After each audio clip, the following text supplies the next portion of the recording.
Baik, permisi Ustadz, mau kemana Anda? Baik, saya mau tanya, ini pertanyaan dari, saya bacakan ya, teman namanya Herfansyah Adius.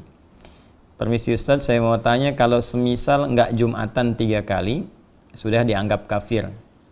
Lantas jika wabah corona ini sampai 1 bulan, berarti kita sudah tidak Jumatan 4 kali. Nah itu gimana ya Ustadz? Baik, bagus pertanyaannya. Memang ada keterangan dalam satu hadis yang diriwayatkan salah satunya oleh Imam Abu Daud.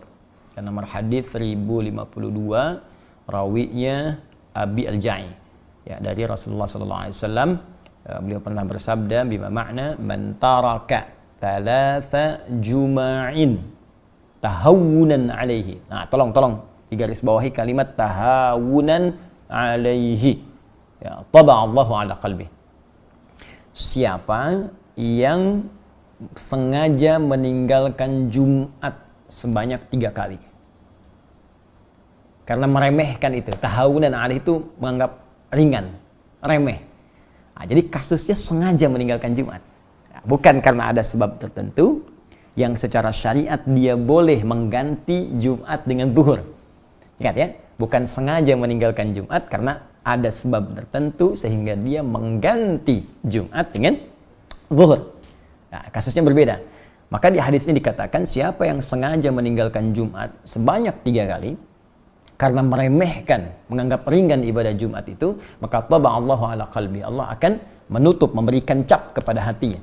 Ya, taba'a sama dengan khatama. Ya, sama dengan Al-Baqarah ayat ke-7 itu ketika Allah mengatakan khatamallahu ala qulubihim wa ala sam'ihim wa ala absarihim ghishawa wa lahum adzabun azim. Maka diancam oleh Allah Subhanahu wa taala, hati-hati. Ya, nanti kalbunya bisa tertutup. Ya, kalau kalbu tertutup, pada akhirnya sulit menerima informasi. Nah, bukan hanya informasi-informasi yang dimaksudkan kebaikan-kebaikan, tapi pada puncaknya sulit menerima nur Allah Subhanahu wa taala. Karena itu kalau dengar azan ke telinga sudah nggak mempan lagi, nggak peduli dengar azan. Lihat orang ke masjid sholat sudah tidak ada kecenderungan untuk bisa mengikuti. Bahkan puncaknya ada yang anti. Awas, hati-hati nih. Hati-hati, puncaknya anti.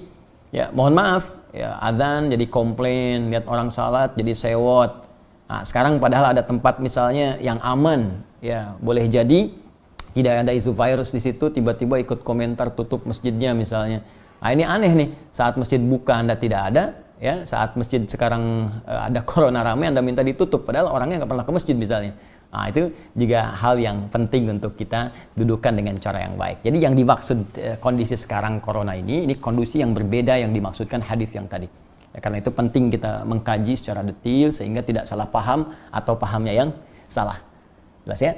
Nah, dalam konteks orang tidak bisa Jumat, nah, karena kekhawatiran diduga menyebarnya virus misalnya corona ini, ya apalagi misalnya mohon maaf di masjid-masjid simpangan, jalan, ya, atau sekarang seperti Istiqlal, kan?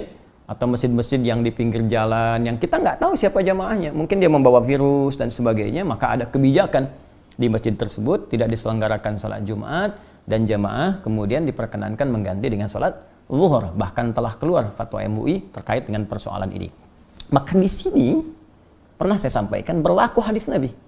Ya, idza maridal 'abdu aw safar kutiba lahu mithla ma kana alaihi muqiman sahiha.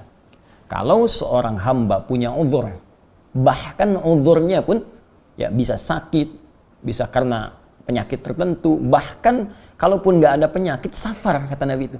Safar, perjalanan jauh. Ya, karena ada masyaqqah, kesulitan tertentu. Jadi ilat perjalanan itu, sebab perjalanan itu bisa karena panjangnya jadi lelah, atau bisa karena kedua masyaqqah, kesulitan dalam perjalanan itu yang menyebabkan ia tidak mampu mengerjakan rutinitasnya. Dia nggak bisa Jumat, kemudian dia kerjakan zuhur.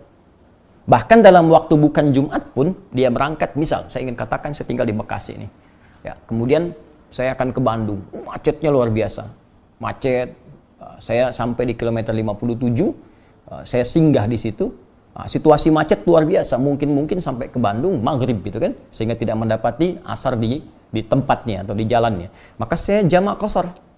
Ya, saya gabungkan zuhur dengan asar, saya persingkat jadi 2. Itu dalam situasi jamak qasar pun, kata Nabi, Anda mendapatkan pahala sempurna seperti Anda biasa kerjakan sebelumnya dalam rutin. Jadi kalau Anda biasa ke masjid, dapat pahala ke masjid. Ya, dapat pahala komplit. Bahkan kalau Jumat pun Anda nggak Jumatan, Anda kerjakan zuhur, pahalanya dapat senilai Jumat. Itu hadis. Nah, jadi ini pentingnya kita mengaji sehingga bisa menempatkan sesuatu sesuai dengan tempatnya. Jadi jangan sampai ada pembicaraan begini misal, lebih baik saya berjuang ke masjid, kalau meninggal pun sedang syahid di masjid. Anda nggak bisa pastikan meninggal di mana. Ada poin.